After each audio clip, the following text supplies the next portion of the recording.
the 257B Cat track skid steer, mostly complete. I'm selling this unit for parts or repair. I believe it's, I haven't looked serial number up, but it's probably a, I'm gonna say 2005, 6, somewhere around that area, or maybe newer.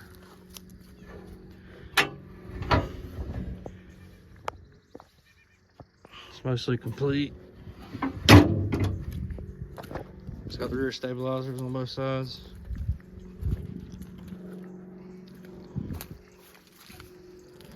Also got the engine. I think it's a 3024 Perkins engine. I did have the engine running.